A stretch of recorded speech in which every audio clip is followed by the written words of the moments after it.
Under the direct orders of Stalin, Igor Kurchatov, a brilliant physicist known as the Beard, led the Soviet A-bomb team. They were determined to end the atomic monopoly America had held since the war. On the 29th of August 1949, they succeeded.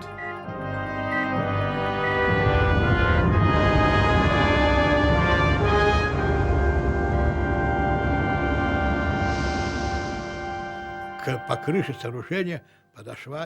shockwave approached and knocked on the roof of the bunker. 1, 2.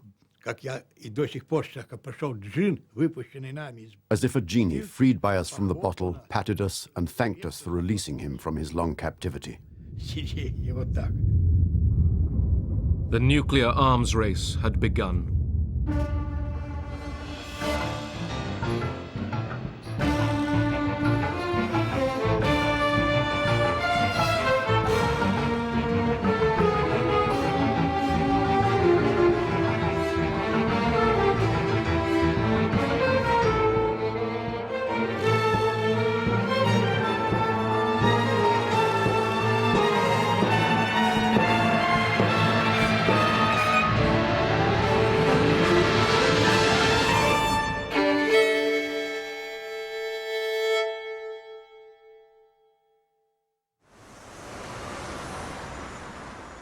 America readies itself for a nuclear attack.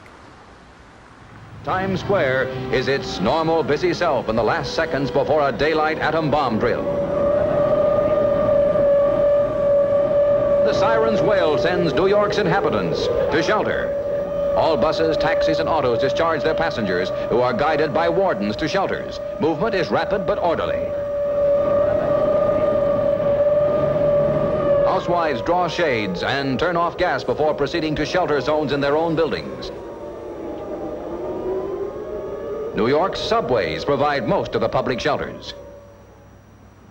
Times Square is deserted 2 minutes after the alert. The speed with which the Soviets had produced an atomic bomb astonished America. I think what surprised us was that, considering the devastation which had taken place in the Soviet Union as a result of World War II, we didn't think they would be able to amass the necessary infrastructure to develop the bomb, but they certainly did, and they clearly were in our knicker, so to speak. More and more we learned how well they had infiltrated the whole of Manhattan Project. Some scientists working on America's first A-bomb, the Manhattan Project, believed that America should not have a monopoly on nuclear weapons. Klaus Fuchs, a German-born British citizen, was one. People used him as a babysitter. He was a very polite, very quiet individual. No idea at all that he had this dual personality or this dual endeavor. In January 1950, Fuchs was arrested in London and charged with passing atomic bomb designs to the Soviet Union. He was sentenced to 14 years for espionage.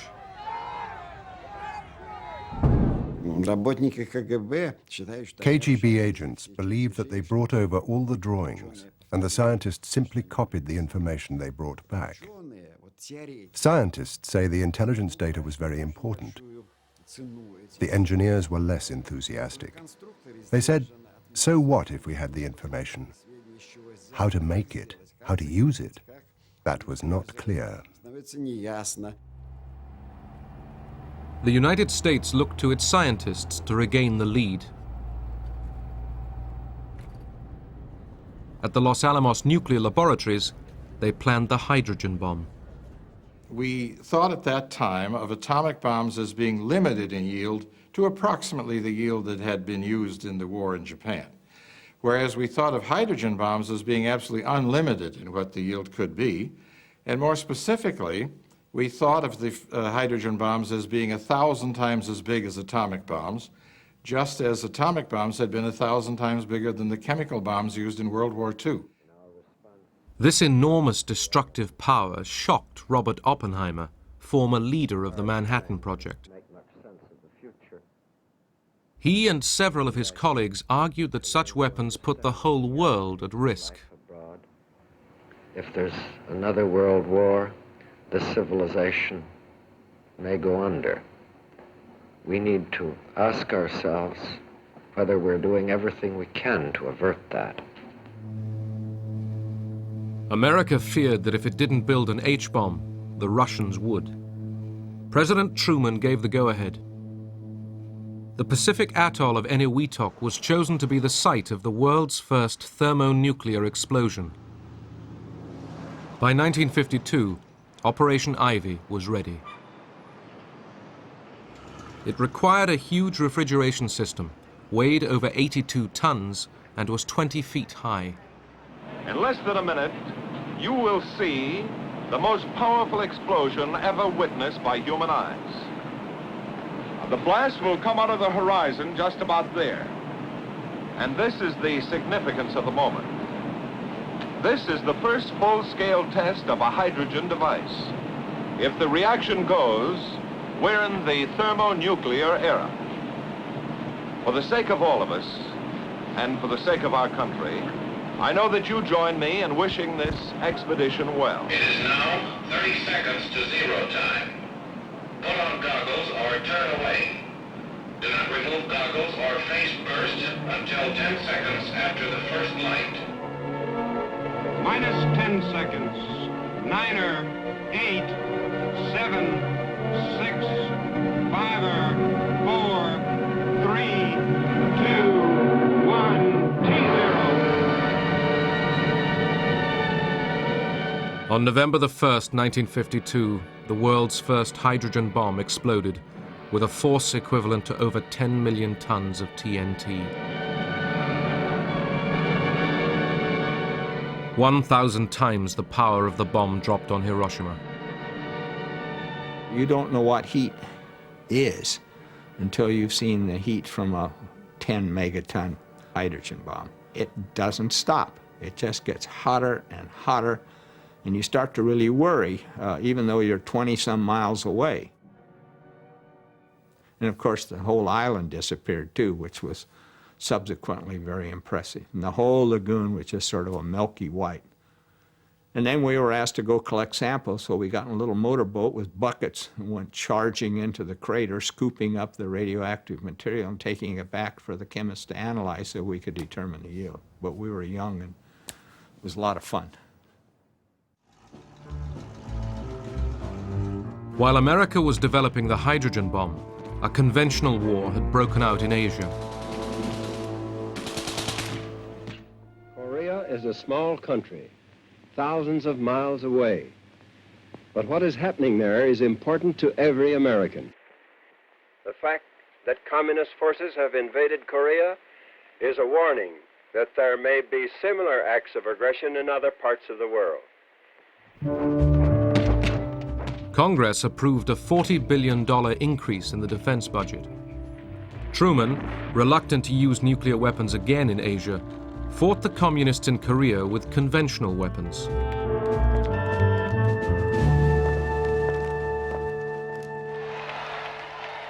In 1952, General Dwight D. Eisenhower, the former Supreme Allied Commander, campaigned to succeed Truman. Ike was determined not to get caught in any more conventional wars. Better, he thought, to threaten the use of America's growing nuclear arsenal to deter its enemies. Besides, you got more bang for your buck. Moscow was warned that any further aggression could involve massive retaliation. By 1954, Russia was changing. Stalin was dead, and a struggle for power was taking place between Nikita Khrushchev and Georgy Malenkov.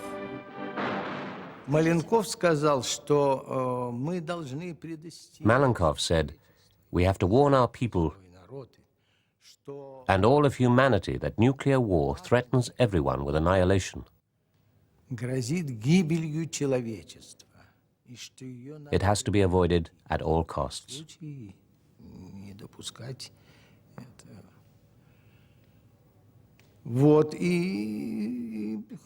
But Khrushchev saw this as an attempt to disarm and weaken the Soviet people.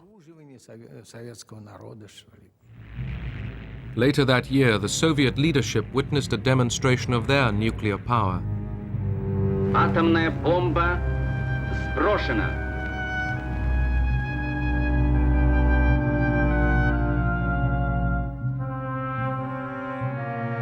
A 20-kiloton atomic bomb was dropped in the middle of a military exercise in Totskoye in the Urals. Внимание! Идет ударная волна.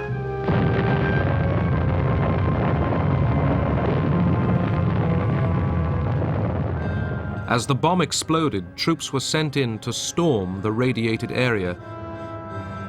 The Red Army was getting ready for nuclear war.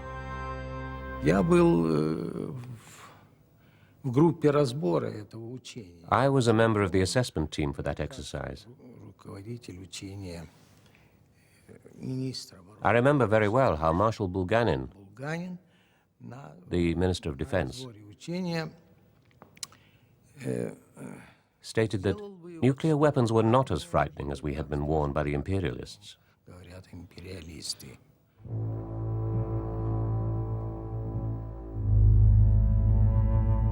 American tests in the Pacific continued.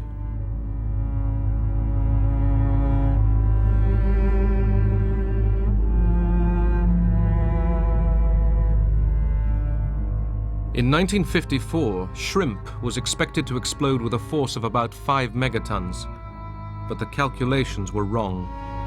Winds spread radioactive fallout much further than expected. We had not been prepared to have such a high yield, so the fallout area was much larger. And unfortunately, there was a Japanese fishing vessel, I think called the Lucky Dragon, where some of this fallout came down on them. And they had no information as to what this was. They were a long ways away, and before any information got to them or they were detected, some of the people did suffer some radiation effects. The fishermen had been over 80 miles away when they were caught in a cloud of radioactive dust.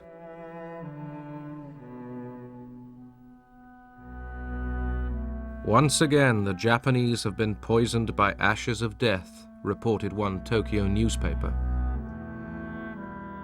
All 23 crewmen fell ill. One died. I thought it was unfortunate that human beings had been affected, but people get hurt in all sorts of things all the time. I don't see why the public reaction was quite so strong, although the media has a tremendous effect on the public reaction. But it wasn't just the media. A former Los Alamos scientist was worried too. I came to the conclusion that the bomb was a very dirty bomb. And then came a statement from the Atomic Energy Commission in the United States to say, don't worry about this fallout. It's no more than you get from a chest X-ray. Now, I happen to know how much you get from a chest X-ray, and I became very much alarmed. Several of the world's leading scientists shared this concern. With British philosopher Bertrand Russell, they put their names to a manifesto. There lies before us, if we choose, continual progress in happiness, knowledge, and wisdom. Shall we instead choose death, because we cannot forget our quarrels? We appeal as human beings to human beings. Remember your humanity and forget the rest. If you can do so, the way lies open to a new paradise. If you cannot, there lies before you the risk of universal death.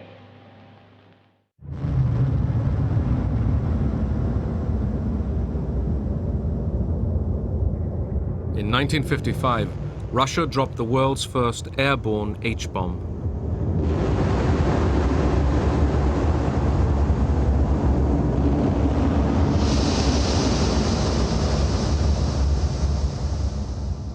There was a turtle by the name of Bert, and Bert the turtle was very alert. When danger threatened him, he never got hurt. He knew just what to do.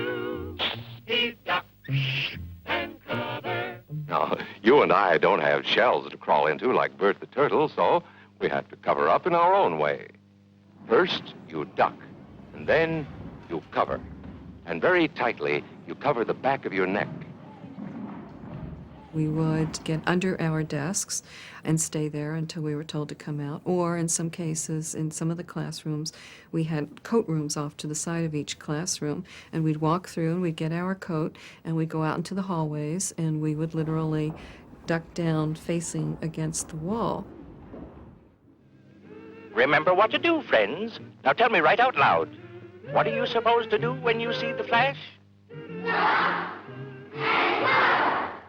In that way, we thought we were protecting ourselves from the bombs and from any damage that would be done to us. We felt totally secure and protected. Bomb shelters, building bomb shelters in the backyard. It was certainly something we saw a lot in magazines and this connotation that this was happening somewhere in suburbia USA.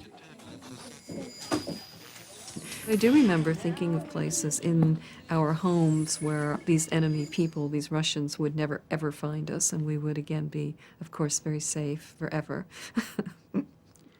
В 50-е годы, конечно, у нас... In the 1950s, it didn't even cross our minds that the Americans were frightened of a Soviet invasion. We thought they knew we only had peaceful aims, that all we wanted was to live in peace. We wanted to rebuild our country. We had our 5-year plans. Nowhere was it written that we wanted to invade anybody. We thought that we had something to be frightened of, because they were capitalists, and that was something terrible for us. We believed that they sucked the blood of the workers. It didn't even cross our minds that the Americans were scared of us. In the summer of 1955, the major powers convened in Geneva. The Russian delegation was led by Marshal Bulganin and Nikita Khrushchev.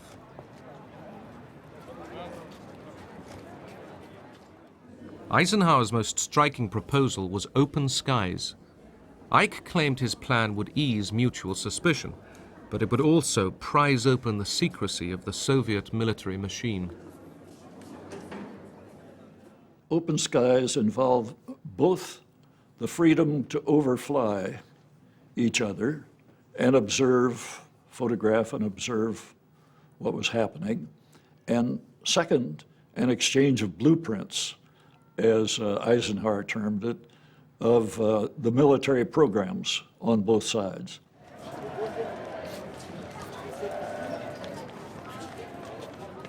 We broke up for tea shortly after that, and as we were standing there, Khrushchev came walking up to Eisenhower, sidling up in his way of walking, and said, "Niet, niet, niet. You're simply trying to look into our bedrooms."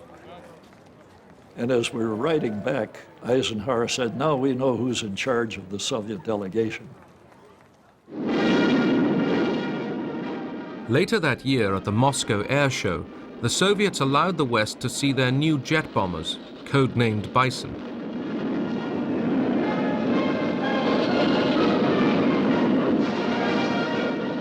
Significantly, overhead flew 10 long-range Tu-95s, capable of delivering a nuclear bomb all the way to America.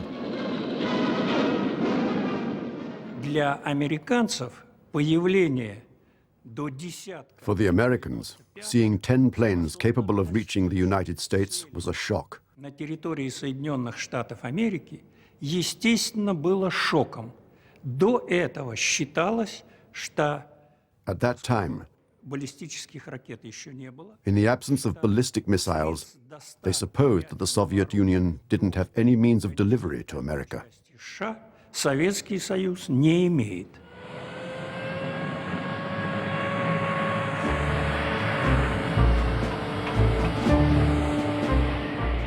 In response to fears of a bomber gap, Ike doubled the rate of B-52 bomber production.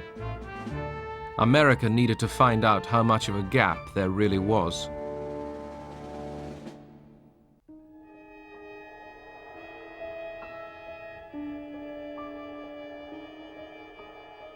In California, the Raps were coming off a secret photographic reconnaissance plane. It was designed to fly at 70,000 feet, out of range of fighter planes and anti-aircraft missiles. The U-2. Controlled by the CIA, these long flights across Soviet territory posed obvious risks, but the information they might bring would be vital. Ike took the gamble. One of the flights I was on, I came across the Saratov Engels airfield, and much to my surprise and joy, it was loaded with Bison bombers. I knew right then that I had found that there was a bomber gap, this had to be the most important picture ever taken by a reconnaissance pilot. I kind of expected Congressional Medals of Honor when I landed. However, it turned out that what I'd taken a picture of was not just a portion of the entire Russian Air Force bomber fleet, but in fact I'd taken a picture of the entire Russian bomber fleet, and there really was no bomber gap. They were all on that airfield at the same time.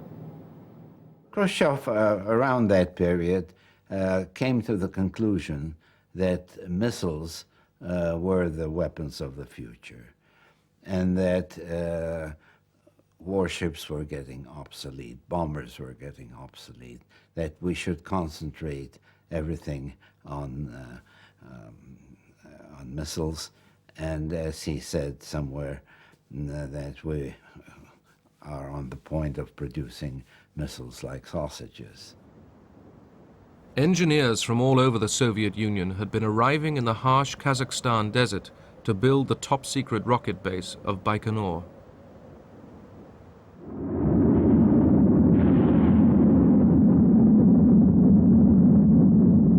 On the 15th of May 1957, they began testing the world's first intercontinental ballistic missile, an ICBM.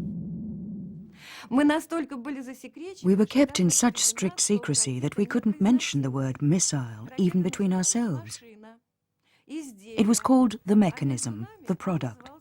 We called it our dear one. That romanticism, it helped us to live, to keep going. Building missiles was just one step.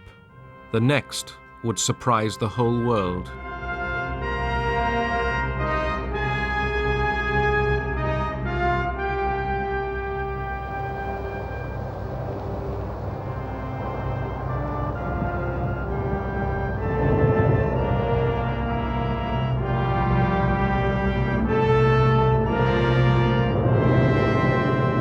On October the 4th, 1957, Russia launched the world's first space satellite.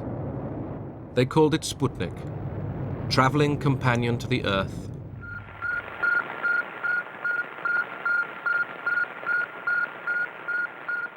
Americans took for granted that theirs was the richest and most technically advanced nation in the world. With Sputnik now orbiting the Earth, all that changed. Russia had won the opening event of the space race. Everywhere, eyes and ears turned to the sky.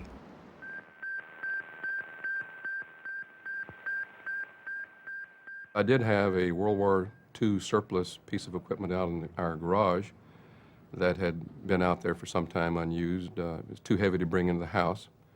So I powered that thing up and tuned one of the channels to just above 20 megahertz in frequency. And there faintly in the very distant background among all the noise and other things, I could hear this little chirping sound, more like a cricket chirping than it was a beep, if you will.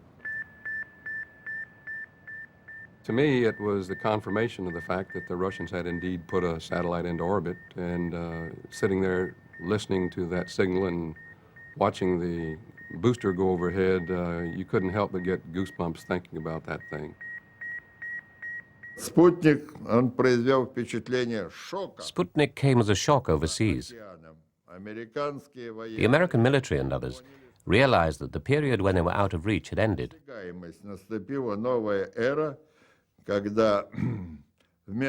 A new era had begun when, instead of a Sputnik, a nuclear weapon could not merely circle the Earth, but land where it was ordered to. It had given our people quite a jolt, almost of panic proportions, to think that the Soviets could do that, and that meant they could hit the United States with missiles. Well, Eisenhower had been thinking about that for years, and this was no news to him. Our satellite program has never been conducted as a race with other nations. Rather, it has been carefully scheduled as part of the scientific work of the International Geophysical Year. I consider our country's satellite program to be well designed and properly scheduled to achieve the scientific purposes for which it was initiated. Eisenhower's critics charged that his lethargy had given away an advantage. This government needs to start telling the truth to the American people. Quit kidding ourselves and quit trying to fool our friends and our neighbors.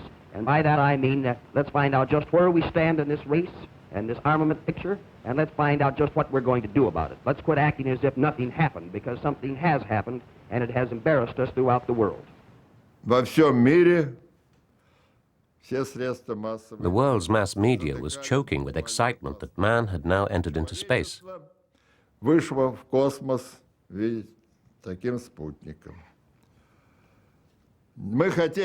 would like to have had some rest. But one must give credit to Khrushchev.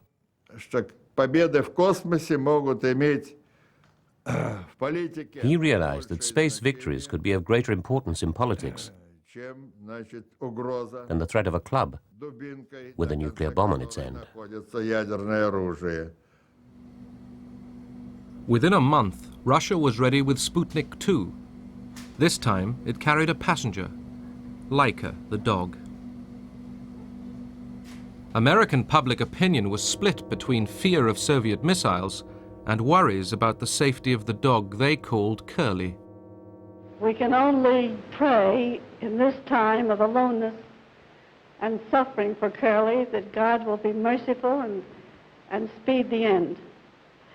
This voiceless cry of mercy as this satellite spans the earth should be long remembered as a symbol of the torture the animal world must go through. And I don't mean to be facetious at all, but something to be remembered is that there's a female up there circling Mother Earth.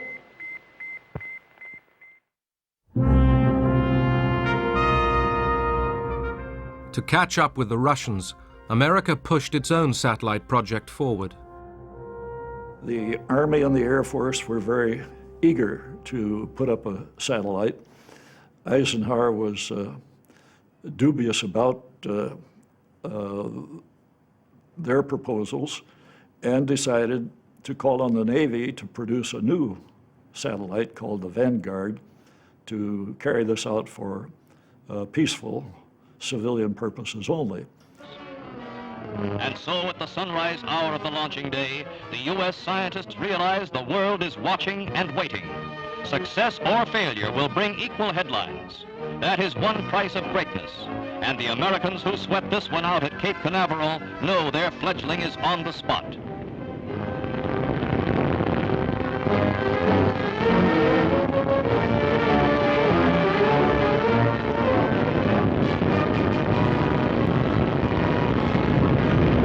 After rising but a few feet, the three-stage 72-foot rocket loses its thrust. The remarkable slow-motion films tell the rest of the story. It was a national humiliation. The world's press had a field day. Something had to be done in a hurry to restore confidence in American technology. To the rescue came a former German rocket scientist, Wernher von Braun. His team had been working on a military missile known as the Redstone. Hurriedly, the Explorer satellite was fitted to it.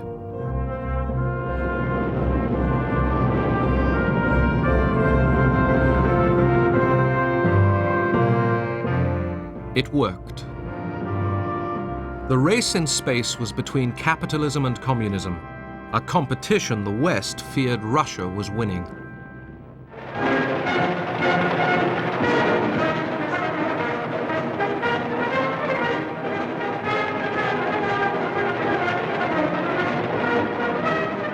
Russia was bursting with pride and celebrated its new scientific heroes. America, determined to catch up, turned to youth. Too few students had been taking science and engineering. Too many had followed softer courses. The National Defense Education Act was passed. As a result, my ex-husband became an engineer, my brother became an engineer. Most of the people that I knew in my small environment went to become engineers. After they did that, they went into other things, but we're all sort of conditioned to think we should definitely, this is what we need to do. In 1959, Vice President Richard Nixon opened the American National Exhibition in Moscow. He tried to impress Khrushchev with America's advances in color television. There are some instances where you may be ahead of us. For example, in the development of the thrust of your rockets for the investigation of outer space. There may be some instances, for example, color television, where we're ahead of you. But in order for both of us to benefit, you see, you never concede anything. Wait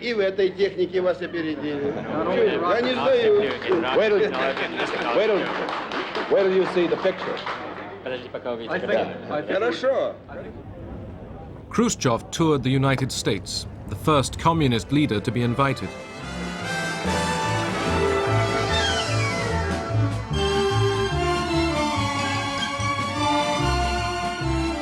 In Hollywood, the stars turned out to entertain him. In the streets, people gave him a frostier welcome.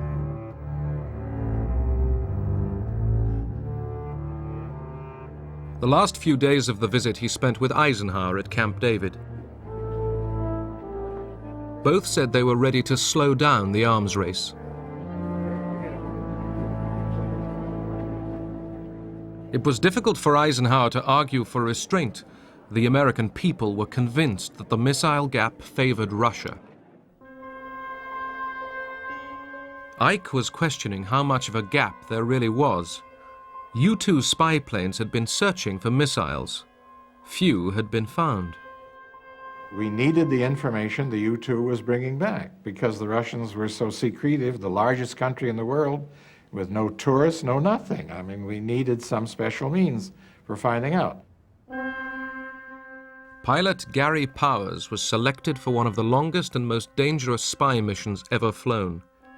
He would take off from Pakistan and fly north right across Russia. His route would take him over new and improved Soviet anti-aircraft defenses. As soon as the U-2 entered Soviet territory, Russian radar tracked its progress. MiG fighters were launched but couldn't climb high enough. The order was given to fire new S-75 missiles.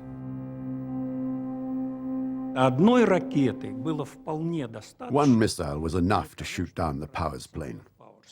What we discovered first of all were the remains of the plane. And here they are behind me. The fuselage, wings, and fuel tanks. Eisenhower was told the plane was missing and that a public statement might be needed. I reminded him that we had a cover story that we would use, that the plane was a high-altitude weather plane, and it must have been off course and so on. And so that was put out. It is entirely possible that having a failure in the oxygen equipment, which could result in the pilot losing consciousness, The plane continued on automatic pilot for a considerable distance and accidentally violated Soviet airspace. Там же, естественно, и самое And the главное, main piece of evidence, so to speak, сам Пауэрс и его снаряжение. Powers himself and his equipment. Были и такие вещи, как He had with him a poisoned pin and a silenced pistol. Вот смотрите, вот аэродромы, вот наши сидят. Khrushchev sprang the trap and having us in it, said we not only have the plane, we have the pilot, and it wasn't a plane that was off course, it was on course, it was not a high altitude weather plane, it was a spy plane, and we know all of that, and demanded an apology from the United States. It appears that endeavoring to obtain information now concealed behind the Iron Curtain, a flight over Soviet territory was probably undertaken by an unarmed civilian U-2 plane. Khrushchev gathered us around him, and he said, look, we're going to take a very tough position because otherwise our public simply will not understand. We'll have to make a statement saying that the president should apologize, should punish those responsible for those flights, and should say that they will not be repeated any longer. 2 weeks after the shoot-down at the long-awaited Paris summit, Khrushchev, furious that Eisenhower wouldn't apologize, stormed out.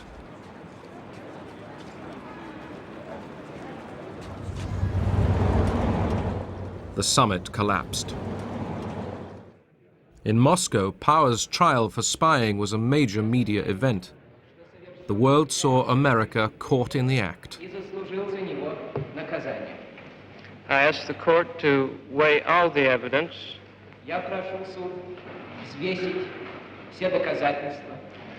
and take into consideration not only the fact that I committed the crime,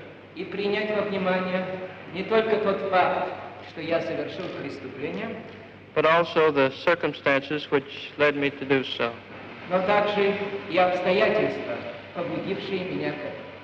Powers got 10 years imprisonment. Khrushchev feared the U-2 flights had exposed his claims of missile superiority as bluff.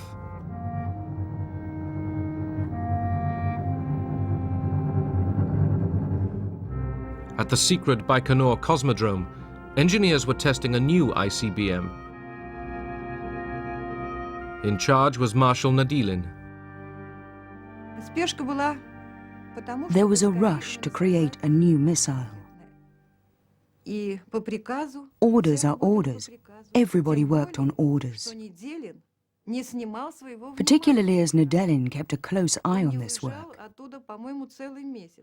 He stayed there for a whole month watching the work. He just sat on a fold-up chair in front of the rocket and kept hurrying people. Quicker, quicker.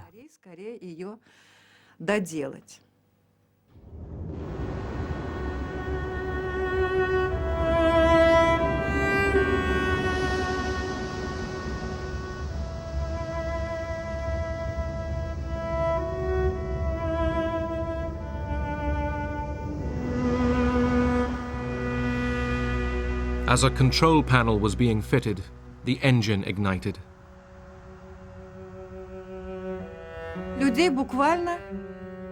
People were licked by a tongue of flame. People fell like burning torches from the top of the rocket. Those close to the rocket died in no time at all. There was virtually nothing left.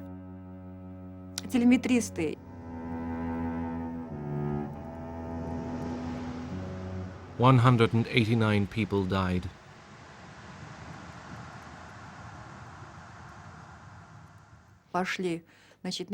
When people from our department went to help, all they could find of Marshal Nadilin was his Marshal's star. In America, the missile program was at last in top gear. Eisenhower had approved an additional $12 billion for defense. Atlas, Thor, Minuteman, and Polaris missiles were all successfully tested.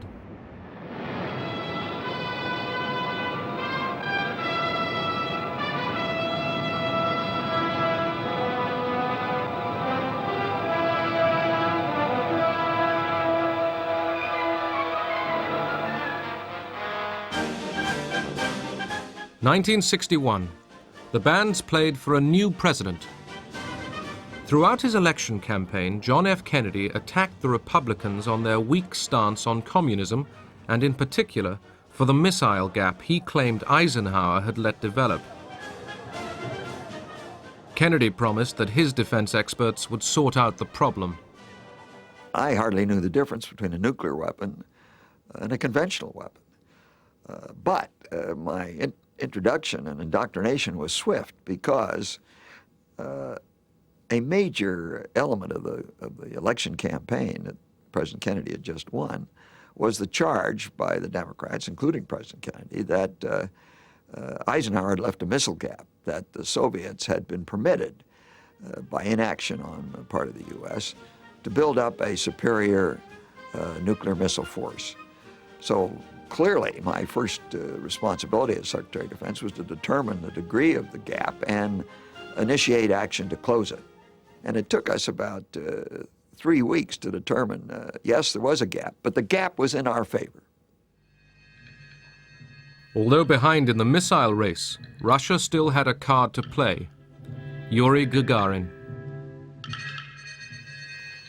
From about 5 o'clock in the morning, I kept thinking, now they're waking him up. Now he's getting dressed, being fed. Now he's getting on the bus on his way to the launch pad.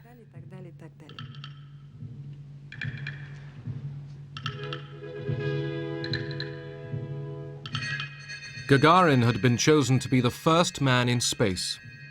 Behind him sat his backup man, Guillermin Titov. For us, it was ordinary work. Well, not quite ordinary, because we had to fly rockets and Sputniks, but that's what we were prepared for.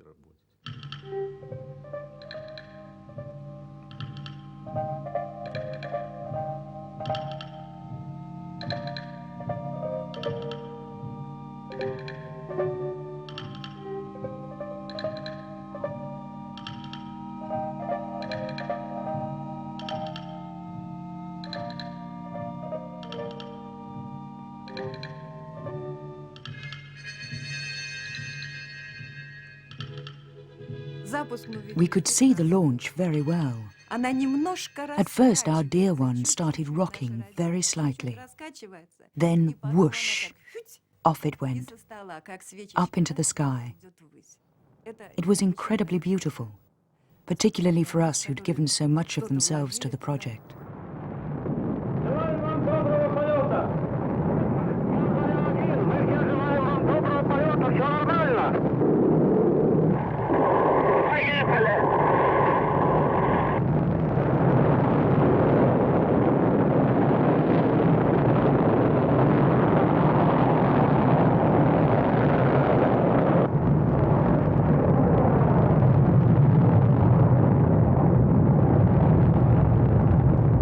Часов 7 минут по московскому времени я услышал свист и все нарастающий гул. Почувствовал, как гигантский космический корабль задрожал всем своим корпусом и медленно, очень медленно оторвался от стартового устройства. Было трудно пошевелить рукой. Я знал, что это состояние продлится недолго, пока корабль наберет необходимую скорость и выйдет на орбиту вокруг Земли. Земля сообщила, прошло 70 секунд после старта. Я ответил, понял вас, все хорошо.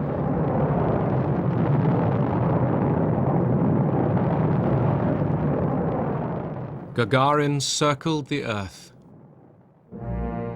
The flight had lasted 108 minutes.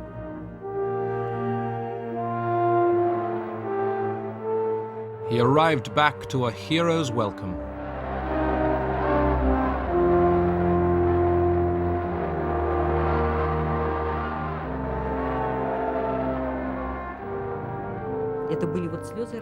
There were tears of joy. People kissed strangers in the streets. And Gagarin, he was everybody's love. He and his smile. I still keep his photograph.